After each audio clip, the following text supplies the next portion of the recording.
Hello students, आप सभी का जो है एक बार फिर से प्रीवियस कोचिंग के ऑनलाइन प्लेटफॉर्म पे स्वागत है। स्टूडेंट्स, प्रीवियस वीडियो में हम लोगों ने एग्जांपल नंबर 1 to 5 कर लिया था और एक्सरसाइज 1.1 के दो क्वेश्चंस हम लोगों ने कर लिया था। और आज हम लोग क्या करेंगे कि तीसरे क्वेश्चन से आगे के जो भी क्वेश्चन है, मतलब आज इस एक्सरसाइज को जो है पूरी तरह से हम लोग समाप्त करने की कोशिश करेंगे। ठीक है ना। जैसा कि आप देख रहे हैं, हम लोगों ने ये पहला प्रश्न करा था और ये आपका दूसरा प्रश्न था और इसके आगे का जो है प्रश्न अब हम लोग करने वाले हैं। ठीक है ना। तो चलिए अब हम लोग नेक्स्ट प्रश्न को करते हैं। ठीक है। तो देखिए, ये है आपका थर्ड प्रश्न और इसमें देखिए क्या लिखा गया है। इसमें लिखा गया है कि जो भी ये समुच्चय दिए गए हैं, ये नीचे कम से कम 6 समुच्चय दे रखे हैं और आपको बोला गया इन समुच्चयों को आपको रोस्टर रूप में लिखना है। ठीक है ना। रोस्टर रूप क्या होता है मैंने आपको अच्छी तरीके से बता रखे हैं ना। अब आइए हम लोग पहले प्रश्न को ध्यान से देखें। तो पहले प्रश्न में देखिए क्या बोला गया है। पहले प्रश्न में बोला गया है कि x एक पूर्णांक है और x -3 से लेकर 7 तक है। समझ में आ रहे हैं ना। देखिए, सभी x का समुच्चय पढ़ने का तरीका, सभी x का समुच्चय जहां x एक पूर्णांक है और x जो है -3 से लेकर 7 तक है। अब -3 से लेकर 7 तक कौन पूर्णांक होते हैं, कौन कौन सी संख्या हैं जो पूर्णांक हैं। तो आप देखिए, या कौन कौन सी पूर्णांक संख्या है। तो देखिए, अब -3 के बाद अगर देखेंगे तो -2 आएगा, -1 आएगा, 0 आएगा, 1 आएगा, 2 आएगा, 3 आएगा, 4 आएगा, 5 आएगा, 6 आएगा। हम लोग -3 को नहीं ले सकते और 7 को नहीं ले सकते क्योंकि ये इक्वल टू करके नहीं है। ठीक है ना। तो -3 से लेकर 7 तक टोटल पूर्णांक कौन कौन है। -2, -1, 0, 1, 2, 3, 4, 5 और 6। इनका एक समुच्चय लेना है जिसको रोस्टर फॉर्म में लिखना है। तो मैंने समुच्चय भी ले लिया, रोस्टर फॉर्म में भी लिख दिया। तो इसका आंसर ये होगा, ए बराबर आपका ये जवाब होगा। समझ में आ रहे हैं ना। बहुत सिंपल स्टूडेंट्स, रोस्टर फॉर्म लिखना आपको आता ही है और इसमें बोला गया x एक पूर्णांक है जो कि कहां से कहां तक है, -3 से लेकर 7 तक। मतलब x की वैल्यू जो होगी ना वो -3 से लेकर 7 तक की ही होगी। उसके बीच के जो पूर्णांक संख्या होंगी वही x का वैल्यू होगा। ये बोला गया है आपके पहले प्रश्न में। ठीक। अब आइए सेकंड वाले क्वेश्चन को देखते हैं। सेकंड वाले क्वेश्चन को अगर आप देखिए, सेकंड वाले को अगर देखा जाए ऑप्शन मतलब सेकंड क्वेश्चन को देखिए, इसमें देखिए क्या बोला गया। सभी x का समुच्चय जहां x संख्या 6 से कम एक प्राकृत संख्या है। अब देखिए, 6 से कम प्राकृत संख्याएं कहां से स्टार्ट होती हैं। तो ये तो बहुत सिंपल क्वेश्चन है। 6 से कम प्राकृत संख्याएं, मैं इसको जो है इधर ही कहीं कर दे रहा हूं ताकि स्पेस बचेगा नेक्स्ट क्वेश्चन के लिए। कहीं पे देख लीजिए, 6 से कम प्राकृत संख्याओं का समुच्चय लेकर जाना है। तो 6 से कम प्राकृत संख्या 1, 2, 3, 4, 5 विजिबल नहीं होगा मेरे को पता है। अब देखिए 1, 2, 3, 4, 5 यही है ना। देखो लिखा गया है कि x संख्या 6 से कम एक प्राकृत संख्या है। तो 6 से कम प्राकृत संख्याएं कौन कौन सी होती हैं। 1, 2, 3, 4, 5, उससे ज्यादा नहीं, क्योंकि बोला है 6 से कम, 6 नहीं। ठीक है ना। तो ये दूसरा क्वेश्चन भी हो गया। तीसरे क्वेश्चन की ओर अगर बढ़े तो ये थोड़ा सा ध्यान से देखिए, इसको समझने वाली बात है। ये थोड़ा सा इंपॉर्टेंट भी मैं बोल दे रहा हूं ताकि आपको कंफ्यूजन ना हो। ठीक है, इसको माइंड में रखिएगा। देखिए, बोला गया सभी x का समुच्चय जहां x 2 अंकों की एक ऐसी प्राकृत संख्या है जिसके अंकों का योग 8 है। अब ध्यान से सुनिए, x क्या है, 2 अंकों की एक ऐसी संख्या है जिसके अंकों का योग 8 है। अब 2 अंकों की संख्या कहां से स्टार्ट होती है और कहां पे समाप्त होती है, पहला काम तो यह है जानना। तो देखिए, 2 अंकों की संख्याएं आपकी स्टार्ट होती हैं 10 से और समाप्त होती हैं 99 पे। ठीक है ना। 2 अंकों की संख्या इसी तरह से होती है 10, 11, फिर 12, फिर इसी तरह से आगे करके 99 तक जाती हैं। ठीक है। अब आपसे बोला गया है कि ये 2 अंकों की जो संख्याएं हैं इनमें कौन सी ऐसी संख्याएं हैं जिनके अंकों का योग करने पर हमको क्या आ जाएगा, 8 आ जाएगा। अब अंकों का योग का मतलब आप समझ रहे हैं। जैसे मान लीजिए 1 और मतलब 10 है, तो 10 में अंक कौन कौन है, 1 और 0, तो दोनों का योग क्या आना चाहिए, 8 आना चाहिए। तो यहाँ पे तो क्या आएगा, यहाँ पे तो आ रहा है 1 आ रहा है, तो क्या हम इसको लेंगे? नहीं, इसको भी नहीं लेंगे। क्या 11 को लेंगे? बिल्कुल नहीं लेंगे। क्या 12 को लेंगे? नहीं लेंगे। क्यों नहीं लेंगे? क्योंकि आप देखिए ना 11 में 2 अंक हैं, 1 और 1, तो 1 1 को जोड़ोगे तो 2 आएगा, जबकि हमको मिलना क्या चाहिए? 8। 1 और 2 यहाँ है, तो जोड़ोगे तो क्या आएगा? 3। हमको मिलना क्या चाहिए? 8, है ना। तो इस तरीके से हम लोग संख्याओं को ढूंढने का प्रयास करेंगे। तो चलिए हम लोग सबसे पहले ढूंढते हैं। तो देखिए पहली संख्या आपकी क्या हो जाएगी? पहली संख्या आपकी होगी मेरे हिसाब से 17। ठीक, 17 में देखिए 1 और 7 को जोड़ेंगे तो क्या हो जाएगा? 1 और 7 को जोड़ने से आपका 8 आ जाएगा। दूसरी संख्या की मैं बात करूं तो दूसरी संख्या आपकी बनने जा रही है 26। आप लोग ट्राई कर सकते हैं 26, इसके पहले कोई बनेगा नहीं, 17 के बाद 26 ही बनेगा। तो 6 और 2 क्या हो गए? 8। फिर उसी तरह से अगर आप जाएंगे तो आप देखेंगे 3 और 5 35, ठीक है ना। 35 में अगर आप जाएंगे तो वहां पर भी देखिए 5 और 3 क्या हो गया? 8 हो गया। ठीक, उसके आगे अगर आप जाएंगे तो आप पाएंगे 44, है ना, 44। देखिए 4 और 4 जोड़कर क्या हो जाएगा? 8 हो जाएगा। उसके आगे अगर हम लोग जाएंगे तो पाएंगे 53, है ना, 53 है ना, 5 और 3 जोड़कर 8 हो जाएगा। उसके आगे अगर हम लोग चलेंगे तो ये मिलेगा 62 में भी देख लीजिए 6 2 कितने होंगे? 8 हो जाएंगे। ठीक, उसके आगे अगर हम लोग चले तो आगे मिलेगा 71, ठीक है ना, आगे क्या मिल जाएगा? 71, और इनको जोड़ेंगे तो क्या हो जाएगा? 8 हो जाएगा। अब अगर मैं आपसे बोलूं कि आगे बताइए होगा कि नहीं, बताइए आगे होगा कि नहीं, तो मेरे को पता है कई स्टूडेंट्स को थोड़ा सा कंफ्यूजन हो सकता है, नहीं सर अब आगे तो नहीं हो सकता, ठीक है ना, बट आगे एक और है, और वो क्या है? 80, ठीक है ना, वो क्या है? 80, क्योंकि 80 जो है इसमें 8 प्लस 0 क्या होगा? 8 होगा ना। इस तरीके से करके स्टूडेंट्स 10 से लेकर 99 तक के बीच में जितनी भी 2 अंकों की संख्याएं हैं जिनके अंकों का योग 8 है वो ये लोग हैं, ठीक है। इनको लिखना है रोस्टर रूप में। ये कौन सा क्वेश्चन है? थर्ड वाला क्वेश्चन। इनको रोस्टर रूप में लिखना है। तो देखिए क्या हो जाएगा? C बराबर हो जाएगा, C बराबर, क्योंकि देखिए सेट C है ना, C बराबर क्या हो जाएगा? 17, 26, फिर 35, फिर 44, फिर 53, फिर 62, फिर 71, फिर 80। यही तो करना था। समझ में आ रहा है ना? अगर नहीं समझ में आया होगा तो एक बार फिर से जो है वीडियो को पीछे करके जरूर आप इसको देखने का प्रयास करिएगा, ठीक है ना। उम्मीद है कि आपको समझ में आ जाएगा ना। वैसे समझ में आ गया होगा वन टाइम में ही, मेरे को जहां तक आइडिया है। अगर क्वेश्चन नंबर 4 की ओर बढ़े, क्वेश्चन नंबर 4 में क्या बोला गया है? x एक अभाज्य संख्या है जो 60 की भाजक है। अब देखिए x एक अभाज्य संख्या है। अभाज्य संख्या क्या होती है ये आपको आइडिया है, मैंने बता रखे हैं, जो 60 की भाजक है। अब 60 की भाजक का मतलब, 60 की भाजक का मतलब ये है कि 60 में भाग जाने वाले, मतलब 60 में कौन ऐसी संख्याएं हैं जिनका भाग 60 में चला जाता है, ठीक है ना।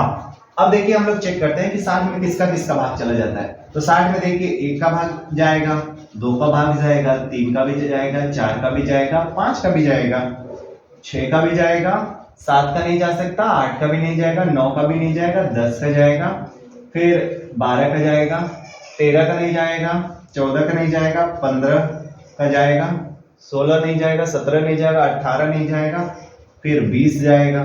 20 के बाद जो है और कोई है, 20 के बाद 21, 22, 23, 24 इन लोग का नहीं जाने वाला है। 20 के बाद जो है डायरेक्ट 30 का जाएगा, और 30 के बाद डायरेक्ट जो है 60 का जाएगा। देख लो स्टूडेंट्स लगभग यही होंगी, ठीक है ना। 1 2 3 4 5 6 इनका जाना है, 10 का जाएगा, 12 पे 60 होता है, फिर 15 चौके 60 होता है, ये 15 है, और फिर 20 के 60 होता है, 30 दुना के 60 होता है, और 60 के कम में 60 होता है। इसके अलावा कोई और नंबर नहीं है। अब देखिए ये इतने लोग हैं जो कि 60 के क्या हैं? भाजक हैं। इतने लोग क्या हैं? 60 के भाजक हैं। लेकिन समझने वाली बात है, इसने बोला है कि हमको डी समुच्चय में लेना किसको है? इसने बोला है हमको डी समुच्चय में लेना है केवल व केवल अभाज्य संख्याओं को। मतलब भाजक तो बहुत हैं, हमको भाजक तो लेना है। पहली बात तो ये, डी में हमको किसको लेना है? भाजक को लेना है। लेकिन डी के भाजक कितने हैं? बहुत हैं। डी के भाजक देखिए बहुत है, 1 2 3 4 5 6 7 8 9 10 11 12। 12 लोग हैं 60 के बाद है, लेकिन इसने उसमें कंडीशन क्या लगा दी, इसने बोला है कि इन 12 लोगों में से हम केवल व केवल अभाज्य संख्याओं को ही लेंगे और उन्हीं का समुच्चय बनाएंगे। ठीक है, तो इसमें देखिए अभाज्य संख्याएं कौन कौन सी हैं, ये और डी वाले में देखिए, तो देखिए अभाज्य क्या है, 2 है, देखिए 2 है, अभाज्य 3 है और 5 है। 2, 3, 5, इसके अलावा कोई ऐसी संख्या नहीं है जो कि अभाज्य है, तो इन्हीं का बस समुच्चय बनाना है। तो ये क्या हो जाएगा, 2, 3, 5, बस इतना ही होगा। समझ आ रहे हैं ना, 2, 3, 5, क्लियर है। अब देखिए नेक्स्ट क्वेश्चन की तरफ बढ़ते हैं। नेक्स्ट क्वेश्चन क्या है, ट्रिग्नोमेट्री शब्द के सभी अक्षरों का समुच्चय। ये तो सिंपल है, ये तो आप कर ही ले जाओगे, ठीक है ना, इसको मैं बहुत ज्यादा समझाऊंगा नहीं, ये तो आपको आता है। ट्रिग्नोमेट्री टी, फिर आर, फिर आई, फिर जी, फिर ओ, फिर एम, फिर ई, फिर आप देखिए क्या हो गया, टी आर आई, फिर जी, फिर ओ, फिर मैंने एन नहीं लिखा क्या, देखिए एन, फिर मैं ओ नहीं लिख सकता। क्यों नहीं लिख सकता, क्योंकि मैंने बोला ना कि एक ही अक्षर के 2 बार रिवीजन नहीं होते हैं, ठीक है ना, रिपीट नहीं होता है। फिर एम लिखेंगे, फिर ई लिखेंगे, ई कहीं नहीं है ना, नहीं, और फिर क्या लिखेंगे, टी लिखेंगे क्या, नहीं, क्योंकि एक बार टी आ चुका है। आर लिखेंगे क्या, नहीं, क्योंकि आर आ चुका है। हाँ, वाई लिखेंगे, ये बस रोस्टर फॉर्म में हो गया, ठीक है। उसी तरह से अगर मैं 6 वाले क्वेश्चन की तरफ बढ़ूं, 6 वाले में क्या बोला, बेटर, ठीक है ना, बोला जा रहा है कि बेटर शब्द के सभी अक्षरों का समुच्चय। तो आप देखिए एफ में बी लिखेंगे, फिर ई लिखेंगे, फिर टी लिखेंगे। देखिए डबल टी दे रखा है तो हम लोग एक ही टी लिखेंगे, फिर ई लिख नहीं सकते क्योंकि एक बार ई लिख चुके हैं, आर लिखना है, बस इतना ही। तो ऐसे होगा ये क्वेश्चन, ठीक है ना। तो उम्मीद है क्वेश्चन नंबर 3 जो है आपको समझ में आ गया होगा। तो ये था रोस्टर फॉर्म में लिखना। अब देखिए अगला जो क्वेश्चन है ना, उसको सेट बिल्डर फॉर्म में लिखने को आएगा, ठीक है ना। तो चलिए नेक्स्ट, ठीक है। अब देखिए ये है आपका 4th वाला क्वेश्चन, ठीक। 4th वाले क्वेश्चन में देखिए क्या बोला गया है कि ये कुछ सेट्स दे रखे हैं। देखिए आपको ऑलरेडी रोस्टर फॉर्म में लिख कर दे रखा है, आपको इसको सेट बिल्डर फॉर्म में यानी समुच्चय निर्माण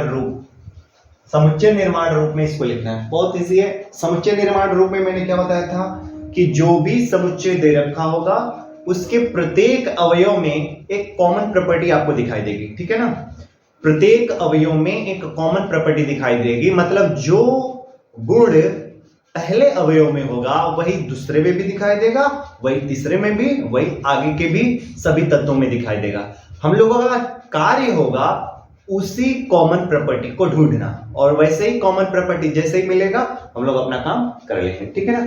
चलिए अब देखिए यहाँ पे क्या कॉमन प्रॉपर्टी दिख रही है। यहाँ पे आपको दिख रहा है क्या, मैं देखिए ये 3 दूना के 6, ध्यान से देखिए, इसको मैं बोल सकता हूं 3 एक कम में 3, नहीं, इस वाले को मैं क्या बोल सकता हूं 3 दूना के 6, है कि नहीं। इसको मैं क्या बोल सकता हूं 3 त्रिके 9, और इसको मैं क्या बोल सकता हूं 3 चौके 12, ऐसा मैं बोल सकता हूं कि नहीं। मतलब आप देख रहे हैं ये तो 3 का खुद टेबल है, एक तरह से 3 का टेबल है कहां तक, 4 टाइम तक, है ना। 3 का टेबल है 4 टाइम तक, मतलब 3 का जो है एक तरीके से मैं बोल सकता हूं मल्टीपल्स है। ये 3 के क्या है, ये सभी 3 के क्या है, मल्टीपल्स है। समझ में आ रहे हैं ना, कहां तक, 12 तक 3 के मल्टीपल्स हैं। मल्टीपल्स यानी गुणज, और 3 के अगर गुणज हैं तो इसको लिखेंगे कैसे, ध्यान से देखिए। इसको हम लोग लिख क्या सकते हैं, तो इसको आप लिखने का तरीका इस तरह से, मैंने बताया था ना सेट बिल्डर फॉर्म में क्या करते हैं। तो इसको मैंने लिखा x सच दैट, फिर x है क्या वो बताएंगे। तो x बराबर क्या, मैं ऐसा नहीं लिख सकता, x बराबर 3n, x बराबर 3n लिख सकता हूं, और n क्या है, एक नेचुरल नंबर है, और कहां से कहां तक n है, तो आप लिखेंगे कि n जो है 1 से बड़ा है और छोटा है 4 से, ऐसे। तो इसका सेट बिल्डर फॉर्म ये होगा। मैंने x के बराबर क्या लिख दिया, 3n लिखा। 3n इस वजह से लिखा क्योंकि 3 गुणे n है। अब n क्या है? नेचुरल नंबर है। अब वो भी नेचुरल नंबर कहां से कहां तक होगा? केवल और केवल 1 से 4 तक। अब देखिए अगर आपने x बराबर 3n ले ही लिया और n का मान क्या क्या हो सकता है? 1 हो सकता है, 2 हो सकता है, 3 हो सकता है, 4 हो सकता है, यही हो सकता है ना, क्योंकि वही मैंने बताया। अब देखिए एक बार n का वैल्यू अगर आप 1 रखेंगे तो x बराबर क्या हो जाएगा? 3 into 1 क्या हो जाएगा? 3। देखिए पहला तत्व आ गया। दूसरी बार अगर आप x का वैल्यू क्या रखेंगे? 2 रखेंगे तो आप देखिए 3 into 2 क्या हो जाएगा? 6। देखिए दूसरा तत्व भी आ गया। अगर मैं क्या करूं? x के बराबर मतलब x 3 into n के जगह आप क्या रखें? 3 रखें तो क्या हो जाएगा? 3 3 के 9। देखिए ये दूसरा तीसरा एलिमेंट्स आ गया। अगर वही मैं रखूं x बराबर 3 into n के जगह मैं क्या रखूं? 4 तो ये क्या हो जाएगा? 3 चौके 12। ये देखिए चौथा आ गया। अब n का वैल्यू मैं 5 नहीं रख सकता। क्यों? क्योंकि देखिए मैंने यहाँ पे लिख रखा है कि n जो है 1 से लेकर 4 तक ही है। समझ आ रहे हैं ना? ये केवल स्टूडेंट्स प्रैक्टिस से आता है। अगर आप प्रैक्टिस करेंगे, ये कांसेप्ट को समझने का प्रयास करेंगे तो आपको चीजें समझ में आ जाएंगी। तो उम्मीद है कि आपको समझ में आया होगा कि ये मैंने कैसे लिख दिया। ठीक है ना? ये थोड़ा सा समझना रहता है। ठीक, अब देखिए अगर मैं नेक्स्ट क्वेश्चन की तरफ बढ़ूं, नेक्स्ट क्वेश्चन क्या है? सेकंड वाला। इसमें का सेकंड क्वेश्चन क्या है? आप देखिए यहां पर भी आप कुछ ढूंढने का प्रयास करेंगे। अब आप कॉमन सेंस आप ऐसे लगाएंगे। कैसे? सर 2 दूना के 4, 4 दूना के 8, 8 दूना के 16, 16 दूना के 32, ऐसे आ रहा है। अब ऐसे अगर आप करते हैं कि सर 2 दूना के 4, 4 दूना के 8, 8 दूना के 16, 16 दूना के 32, इस तरह से करेंगे तो उसको लिखने में थोड़ा सा कहीं ना कहीं दिक्कत होगा। अच्छा मैं इसको ऐसा नहीं कर सकता क्या? थोड़ा सा ध्यान से समझिए। क्या मैं इसको ऐसे कर सकता हूं? ध्यान समझिए। 2 के पावर 1, इस पहले को मैं लिखूंगा 2 के पावर 1, दूसरे को मैं क्या लिखूंगा? 2 के पावर 2, तीसरे को मैं क्या लिखूंगा? 2 के पावर 3, चौथे को मैं क्या लिखूंगा? 2 के पावर 4 और पांचवे को 2 के पावर 5 लिखूंगा। दिख रहा है? अब तो कॉमन प्रॉपर्टी दिख रही है। क्या कॉमन दिख रहा है? सर हम देख पा रहे हैं कि सेट, इस सेट में जो अवयव दे रखे हैं वे सभी के सभी अवयव 2 के पावर लिखने पर रिजल्ट है ना? मतलब देखिए इनको 2 के पावर कुछ लिखकर, 2 के पावर कुछ लिखकर हम लोग क्या कर सकते हैं? इनको प्राप्त कर सकते हैं। समझ में आ रहे हैं ना? यहां पर क्या कॉमन प्रॉपर्टी थी? यहां पे कॉमन प्रॉपर्टी ये थी कि सर सब जो है सभी के सभी अवयव यहां पर क्या है? 3 के मल्टीपल्स है, गुणज है। तो उसको दर्शाया मैंने इस तरीके से। यहां पर क्या है? सभी के सभी अवयव जो है ना वो 2 के पावर कुछ लिखने पर प्राप्त हो जा रहे हैं। जैसे यहाँ का जो 2 है वो प्राप्त हो रहा है 2 के पावर 1 लिखने पर, यहाँ का जो 4 है 2 के पावर 2 लिखने पर, और 2 के पावर 3 लिखने पर, और 2 के पावर 4 लिखने में 16, 2 के पावर 5 लिखने 32। अर्थात आप देख रहे हैं कि ऊपर जो है 1 2 3 4 5, मतलब ऊपर जो है 2 के पावर जो ऊपर आ रहा है, क्या पावर्स जो आ रहे हैं 1 2 3 4 5, ये एक नेचुरल नंबर्स है। और नेचुरल नंबर कहां तक जा रहा है? तो आप देख रहे हैं 1 से लेकर 5 तक जा रहा है कि नहीं? 1 से लेकर 5 तक जा रहा है, यहां तक नेचुरल नंबर जा रहा है। अब इसको लिखेंगे कैसे? तो देखिए x सच दैट x बराबर, देखिए 2 तो फिक्स है ना, 2 तो फिक्स है, बदल कौन रहा है? उसका पावर। तो पावर की जगह मैं लिख दूंगा small n। x equal to 2 के पावर n, जहां पर n क्या है? एक नेचुरल नंबर है और ये बदल कहां से कहां तक रहा है? तो n जो है 1 से लेकर जा रहा है कहां तक? 5 तक। बात समझ में आ रही है? देखिए इसमें बदल कौन रहा था? इसमें बदल कौन रहा था? 1 2 3 4 5, यही बदल रहा था ना। तो इसी वजह से पावर बदल रहे थे, तो पावर की जगह मैंने n ले लिया। यहाँ पे अगर आप देखेंगे, यहाँ पे आप इसको देखिए, मैं थोड़ा सा एक बार फिर से इसको आपको समझाने का प्रयास करता हूँ। थोड़ा देखिए, ये देखिए 3 गुणे 1, इसको मैं क्या लिखूंगा? 3 गुणे 2, इसको मैं क्या लिखूंगा? 3 गुणे 3, और इसको मैं क्या लिखूंगा? इस वाले को 3 गुणे 4। मतलब यहाँ पर देखिए बदल कौन रहा है? ये बदलने को तो ये बदल रहा है ना। और कौन फिक्स है? कौन फिक्स है? 3 तो फिक्स है, बदल कौन रहा है? ये जो बदलता है उसी को n ले लेते हैं। तो इसी वजह से मैंने x इक्वल टू 3n लिया था। बात समझ में आ रही है ना? यहां पर देखिए कौन बदल रहा था? 1 2 3 4 5, ये बदल रहा था। फिक्स कौन था? 2 फिक्स था, तो 2 के पावर मैंने क्या ले लिया? 2 के पावर मैंने n ले लिया। यहाँ 3 के साथ में कौन बदल रहे थे? 1 2 3 4, तो 3 फिक्स था तो मैंने 3 को फिक्स कर दिया, जो बदल रहा था उसको n ले लिया। यहाँ पर n कहां से कहां तक वेरी कर रहा है, तो आप देख रहे हैं 1 2 3 4 5, अगर 5 तक जा रहा है, 1 से लेकर 5 तक, तो मैंने इसको इस तरीके से लिखा। तो उम्मीद है आपको समझ में आए होंगे। अब यहां पर भी देखिए, यहां पर भी वही हाल है, इसको तो आप कर सकते हैं। यहां पर देखिए, इसको मैं लिख सकता हूं 5 की पावर 1, इसको मैं लिखूंगा 5 की पावर 2, इसको मैं लिखूंगा 5 की पावर 3, और इसको मैं लिखूंगा 5 की पावर 4। 5 की पावर 1 का मतलब 5, 5 की पावर 2 का मतलब 25, 5 की पावर 3 का मतलब 125, 5 की पावर 4 का मतलब 625। समझ में आ रहा है ना? अब इसको तो आप इजीली कर सकते हैं। कैसे? x सच दैट x बराबर 5 की पावर n लिख सकते हैं कि नहीं? n क्यों लिखा? क्योंकि बदल रहा है, मतलब 5 के ऊपर ही n क्यों लिखा? क्योंकि 5 के ऊपर यानी 5 का पावर ही बदल रहा है, तो जो बदल रहा है उसी की जगह कुछ इस तरह का टर्म इस्तेमाल करेंगे। अब देखिए n क्या है? नेचुरल नंबर है, और n बदल कहां से कहां तक रहा है, तो आप देख रहे हैं 1 से लेकर 4 तक, तो n greater than equal to 1 less than equal to 4, ऐसे। बस समझ में आ रहा है? थर्ड वाला ये देखिए, ये क्या है? 2 4 6 8 इस तरह से करके है। आगे देखिए 2 4 6, आगे आएगा 8 10 12 14 16 18 20 22, इसी तरह से आएगा। तो आप देख रहे हैं कि कॉमन प्रॉपर्टी इन सब में क्या है? इसमें कॉमन प्रॉपर्टी ये है कि सर ये सम प्राकृत संख्याएं हैं, सम प्राकृत संख्याएं हैं, नहीं दिख रहा है? सम प्राकृत संख्याएं हैं। तो बस कॉमन प्रॉपर्टीज में ये है, तो इसको आप क्या लिखेंगे? x सच दैट x एक सम प्राकृत संख्या है, बस नहीं, x एक सम प्राकृत संख्या है। ठीक है, इसको चाहो तो कुछ अलग तरीके से भी आप इसको लिख सकते हो, इसको अगर चाहो तो अलग तरीका भी आप दिखा सकते हो। अगर आपका शौक है कि नहीं सर हम लोग इस रूप में लिखना चाहते हैं, इस रूप में, तो आप देखिए जितने भी सम संख्याएं होती हैं उनको दो गुणे कुछ लिख सकते हैं। जैसे देखो 4 है तो 4 को 2 गुणे 1 लिख सकते हैं, सॉरी मतलब 2 है तो 2 को हम क्या लिख सकते हैं? 2 गुणे 1। 4 को क्या लिख सकते हैं? 2 गुणे 2। 6 को क्या लिख सकते हैं? 2 गुणे 3। उसी तरह मैं अगर मैं बात करूं 8 को क्या लिख सकते हैं? तो 2 गुणे 4। तो देखिए 2 तो फिक्स है, बदल क्या रहा है? ये साइड वाला 1 2 3 4, आगे आएगा 5 6 7 8, बदल क्या रहा है? ये साइड वाला। फिक्स कौन है? 2। तो इसको मैं इस तरीके से भी लिख सकता हूं, देखिए आप इस तरीके से भी इसको लिख सकते हैं, x सच दैट x बराबर 2n। 2n, 2 तो फिक्स था, बदल कौन रहा है? साइड वाला। साइड वाले को मैंने n ले लिया, ठीक है ना? जस्ट एक मिनट स्टूडेंट्स।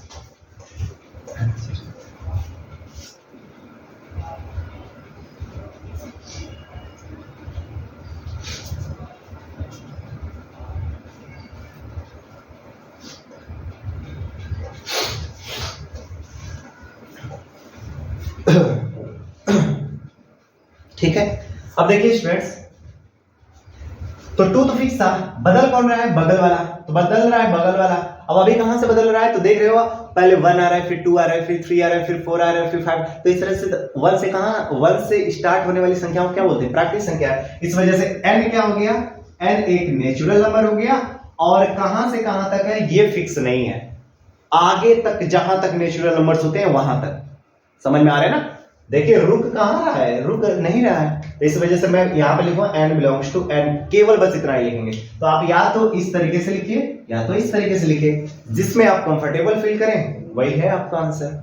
ठीक है, यहां पर देख लीजिए, ये तो कुछ अलग ही है। कैसे?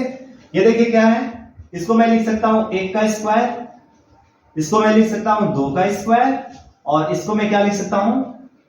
3 का स्क्वायर, और आगे भी आएगा 4 का स्क्वायर, आगे आएगा 5 का स्क्वायर, और इस तरह से करते करते हम 10 का स्क्वायर यानी क्या लेकर आ गए? 100 आ गए। समझ में आ रहा है? यानी आप देख रहे हैं कि बदल कौन रहा है। देखो यही क्लियर करना है कि बदल कौन रहा है। नीचे वाला 1 2 3 4 5 बदलने को देखिए बदल रहा है, ऊपर वाला पावर एकदम फिक्स है। ऊपर वाला क्या है? ऊपर वाला पावर एकदम फिक्स है। कॉमन प्रॉपर्टी आपको तो दिख गई ना? क्या दिख रही है कि सर इस सेट में जो अवयव हैं वो कहीं ना कहीं प्राकृत संख्या के पावर्स में, प्राकृत संख्या का स्क्वायर। अब क्या देख रहे हैं कि सभी के सभी अवयव में एक कॉमन प्रॉपर्टी दिखाई दे रही है। क्या दिखाई दे रही है? कि जो भी संख्याएं दी गई हैं वे सभी की सभी संख्याएं प्राकृत संख्या के स्क्वायर है। और वो अभी प्राकृत संख्या कहां से कहां तक है? तो आप देख रहे हो 1 से लेकर 10 तक है। ठीक, तो इसको लिखने का तरीका क्या होगा? x सच दैट x बराबर, बदल कौन रहा है? नीचे वाला, तो नीचे लिखेंगे स्मॉल n और उसके पावर क्या लिख देंगे 2। अब देखिए ये n क्या है, नेचुरल नंबर, लेकिन कहां से कहां तक है, कहां से कहां तक है, तो n greater than equal to 1 less than equal to 10, ऐसा ही ना, 1 से लेकर 10 तक है, तो उसको मैंने इस तरीके से कर दिया। समझ में आ रहा है? तो उम्मीद है आपको समझ में आ रहा है। यही कि आपको केयर करना है कि कौन बदल रहा है और कौन नहीं बदल रहा है। जो नहीं बदल रहा है उसको फिक्स कर देंगे, और जो बदल रहा होगा उसकी जगह स्मॉल n का इस्तेमाल करेंगे। और स्मॉल n क्या होता है, कैपिटल N का एलिमेंट होता है, मतलब नेचुरल नंबर होता है। ठीक है ना। अब इस एक्सरसाइज का लास्ट क्वेश्चन है और फिर उसके बाद जो है इस लेक्चर को हम लोग क्लोज कर देंगे। ठीक है ना। तो चलिए नेक्स्ट क्वेश्चन। ठीक है, अब देखिए ये 5वां प्रश्न है। मैंने अभी जस्ट बोला कि लास्ट क्वेश्चन है इस एक्सरसाइज का, जबकि ऐसा नहीं है, इसके जस्ट बाद एक एक्सरसाइज मतलब एक और क्वेश्चन है। ठीक है ना, मैंने उसको केयर नहीं करा। ठीक, नाउ से अब देखिए इसमें क्या बोला गया है कि ये आपके समुच्चय दे रखे हैं और आपको बोला गया है कि आपको क्या करना है। एक मार्कर मेरे यहां से कहां गायब हो गया, जस्ट एक मिनट स्टूडेंट, एक मार्कर। हाँ देखिए क्या है, ये कुछ समुच्चय दे रखे हैं, नीचे आप देख रहे हैं, इनके सभी अवयवों को सूचीबद्ध करना है, मतलब इनको इनकी एक लिस्ट बनानी है। और लिस्ट बनाने का काम हम लोग किसमें करते थे, रोस्टर फॉर्म में करते थे। तो इसको रोस्टर फॉर्म में ही लिखना है, बस यही आपसे कहा गया। तो इसको रोस्टर फॉर्म में लिखना बहुत कठिन काम थोड़े नहीं है स्टूडेंट्स। अब देखिए अब मैं बता रखा हूं बहुत अच्छी तरीके से, अब तेजी से हम लोग चलेंगे। अब बोला क्या गया है कि x एक प्राकृत विषम संख्या है। अब देखिए अगर विषम संख्या है, प्राकृत विषम संख्या, तो देखिए a में कौन कौन आएंगे, प्राकृत विषम संख्या। तो देखिए कहां से प्राकृत विषम संख्या स्टार्ट होती है, 1 3 5 7 9, ये सभी प्राकृत विषम संख्या ही तो हैं। कहां तक जाएगा ये कोई अंत नहीं बोला गया, इस वजह से मैंने डॉट डॉट लगा दिए। तो आप पहले को इस तरीके से लिखेंगे। ठीक है, दूसरा वाले में देखिए क्या बोला गया है, x एक पूर्णांक है, लेकिन वह भी कहां से कहां तक, -1/2 से लेकर 9/2 तक। 9/2 को आप क्या समझते हो, 9/2 को आप 4.5 समझ सकते हैं, है ना। और इसको आप क्या समझ सकते हैं, -0.5 समझ सकते हैं। -0.5 से लेकर 4.5 तक एक पूर्णांक हमको चाहिए। x क्या है, एक पूर्णांक है, तो हमको पूर्णांक संख्याएं चाहिए। तो इसको बहुत सिंपल है, देखिए ये क्या हो जाएगा, -1/2 के बाद का जो पूर्णांक होता है वो क्या होता है, 0। 0 के बाद जो पूर्णांक आता है वो होता है 1, फिर 2, फिर 3, फिर 4, फिर 5 हम लोग नहीं लिखेंगे। क्यों? क्योंकि 4.5 से आगे बढ़ना ही नहीं है। देखो लिखा है ना, x लेस देन 9/2, यानी x लेस देन 4.5। तो 4.5 से हमको आगे नहीं जाना है, क्योंकि देखिए 4.5 के आगे अगर हम बढ़ेंगे तो गड़बड़ हो जाएगा। क्योंकि देखिए 4 है, 4 के बाद जो पूर्णांक आता है वो 5 है। 5 जो होगा इससे बड़ा हो जाएगा, अर्थात x जो है इससे बड़ा हो जाएगा, जबकि x इससे छोटा है। ठीक है ना। तो ये बस इतना ही होगा। सेट बी में कौन कौन से होंगे, बस यही होंगे। x एक पूर्णांक है, जो x कहां से कहां तक, -1/2 to 9/2, तो बस इतना ही लिखेंगे। अब देखिए यहां सी में देखिए, x एक पूर्णांक तो है, लेकिन इसका स्क्वायर जो होगा वो 4 के या तो बराबर होगा या तो 4 से छोटा होगा। देखो क्या लिखा है, x एक पूर्णांक है और ये या तो 4 के बराबर होगा या 4 से छोटा होगा। अब ध्यान से देखिए, इसको अगर मैं दिखाऊं तो देखिए इसको अगर मैं लिखूं तो क्या हो जाएगा, ध्यान से समझना है। -2 का स्क्वायर करेंगे तो क्या आएगा, -2 का स्क्वायर होता है 4, जो 4 के बराबर है, तो मैं इसमें लिखूंगा -2। -1 का स्क्वायर क्या होता है, -1 का स्क्वायर 1 होता है, जो 4 से छोटा है, तो ये हो गया 1। अब देखिए 0 का स्क्वायर क्या होता है, 0, जो 4 से छोटा है, तो इसको भी लिखेंगे। फिर 1 का स्क्वायर क्या होता है, 1, अच्छा ये -1 है ना, हाँ, 1 का स्क्वायर 1, जो 4 से छोटा है। फिर 2 का स्क्वायर क्या होगा, 4, जो 4 के बराबर है। ठीक है ना। तो बोला गया x एक पूर्णांक है और इसका वर्ग 4 से छोटा होना चाहिए। तो देखिए ये सभी के सभी पूर्णांक है और इनका वर्ग जो है 4 से छोटा है, करके देखिए। -2 का स्क्वायर 4 या 4 के बराबर है, इसने बोला है या तो 4 के बराबर है या 4 से छोटा रहे, तो देखिए ये 4 के बराबर है। -1 का स्क्वायर 1, 4 से छोटा है। 0 का स्क्वायर 0, 4 से छोटा है। 1 का स्क्वायर 1, 4 से छोटा है। 2 का स्क्वायर 4, 4 के बराबर है, हो गया।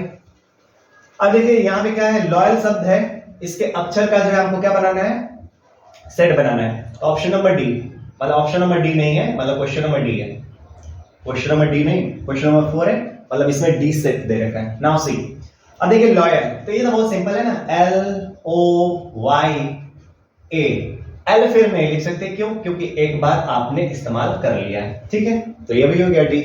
अब देखिए ये एक्स वर्ष का एक ऐसा महीना है जिसमें 31 दिन होते हैं। अब देखिए 12 महीने होते हैं, 12 महीने होते हैं और उन 12 महीनों में बोला गया है कि एक्स वर्ष का एक ऐसा महीना है जिसमें 31 दिन नहीं होते हैं। मतलब 12 महीने में कई ऐसे महीने आते हैं जिसमें 31 दिन होता है और किसी में 30 दिन होता है। यहां पे बोला है 31 दिन नहीं होता है। तो ऐसे कौन कौन से महीने हैं जिसमें 31 दिन नहीं होता है? तो चलिए मैं आपको दिखाता हूं। जनवरी में होता है 31 दिन, फेब में होता है क्या? फेब में नहीं होता है। मार्च में होता है, अप्रैल में नहीं होता है ना, अप्रैल में नहीं होता है। फेब में नहीं होता है, अप्रैल में नहीं होता है। अप्रैल के बाद आता है मई, मई में होता है। फिर आइए जून, जून में नहीं होता है। जुलाई में होता है, अगस्त में होता है, सितंबर में नहीं होता है, ठीक है। अक्टूबर में होता है, नवंबर में नहीं होता है और दिसंबर में भी होता है, ठीक है। मतलब 31 का महीना उन सब में होता है, इन्हीं महीनों में नहीं होता है। तो बस इन्हीं को सेट के रूप में लिख देना था। तो ई में क्या लिखेंगे? ई में लिखेंगे इस तरह से FEB फेब, APR अप्रैल और JUN जून, फिर SEP सितंबर और NOV नवंबर। बस ये बोला गया एक्स वर्ष का एक ऐसा महीना है जिसमें 31 दिन नहीं होते हैं।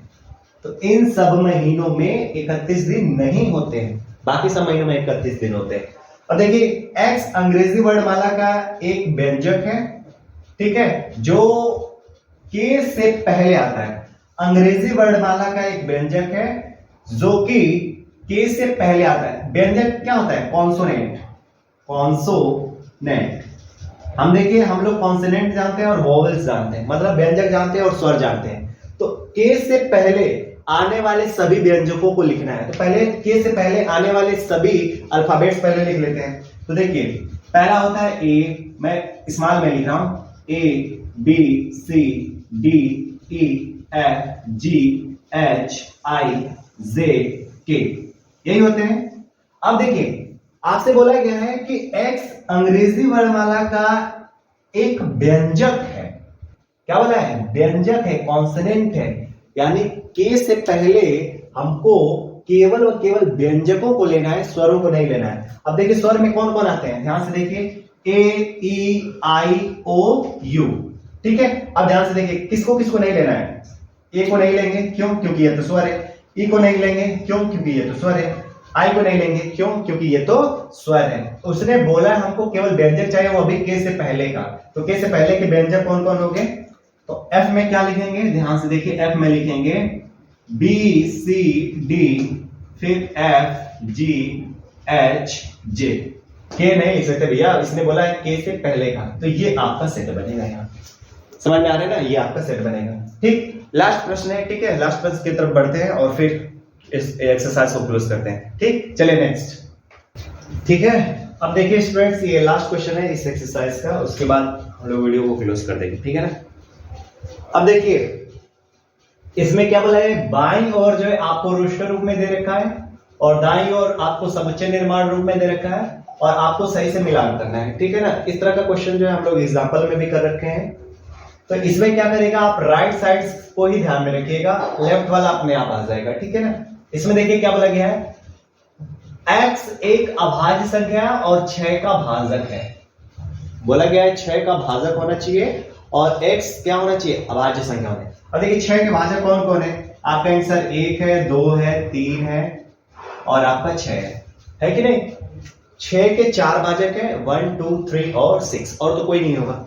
लेकिन देखिए इसने बोला है कि हमको सभी भाजक नहीं चाहिए, हमको कौन से चाहिए, जो अभाज्य संख्या है। अब बताइए इसमें अभाज्य संख्या कौन कौन है, 2 और 3, केवल 2 और 3। एक न तो भाज्य होता है न तो अभाज्य होता है, 6 भाज्य संख्या होता है। तो हमको किसको लेना है, केवल अभाज्य को लेना है। तो 2 और 3 अभाज्य भाजक हैं, ठीक है ना। तो इसका मिलान कहां से होगा, यहां से होगा, क्योंकि 2 और 3 केवल यहीं पे दिखाई दे रहा है। इसका मिलान इसके साथ होगा, ठीक है, समझ में आया होगा। अब देखिए सेकंड वाले को देखिए, सेकंड वाले में क्या बोला है, x संख्या 10 से कम विषम प्राकृत संख्या है। x संख्या 10 से कम एक विषम प्राकृत संख्या है। अब 10 से कम विषम प्राकृत संख्याएं कौन कौन सी होती हैं? आप कहेंगे सर 1 होता है, 3 होता है, 5 होता है, 7 होता है और 9 होता है। यही होता है ना 10 से कम। तो देखिए 1 3 5 7 9 कहीं दिखाई दे रहा है, यहाँ पे दिखाई दे रहा है, तो इसकी मैचिंग इसके साथ कर दीजिए। समझ में आया? अब देखिए यहाँ पे क्या बोला गया है, x एक प्राकृत संख्या है और 6 का भाजक है। फिर 6 का भाजक आया, तो देखो 6 के भाजक कहेंगे 1 2 3 6, 1 2 3 और 6। और बोला गया है कि x क्या है, यहाँ पे एक प्राकृत संख्या है। तो अगर एक प्राकृत संख्या की बात करें तो प्राकृत संख्या 1 2 3 6 ये सभी प्राकृत संख्या है। तो अब इसका मिलान कहां से होगा? यहां से होगा। 1 2 3 6 देखो यहां पर है। अब देखो ये मैथमेटिक्स x क्या है? मैथमेटिक्स शब्द का एक अक्षर है। तो मैथमेटिक्स शब्द का एक अक्षर है तो इसका मिलान इसके साथ हो जाएगा। समझ में? ठीक है ना? तो ये था पूरा 1.1 एक्सरसाइज। ठीक है, और उम्मीद है कि इस एक्सरसाइज में कहीं भी कोई भी डाउट नहीं होगा। अगर किसी का कोई डाउट होता है तो जरूर कमेंट करके आपको बताना है। अब अगले वीडियो में हम लोग क्या करेंगे कि नए टॉपिक्स को, अभी सेट समाप्त नहीं हुआ है, अभी तो कई एक्सरसाइज है। ठीक है ना? तो आगे के जो टॉपिक्स हैं उन टॉपिक्स को पढ़ेंगे, फिर आगे की आने वाली एक्सरसाइज करेंगे। ठीक है स्टूडेंट्स, ओके, बाय बाय।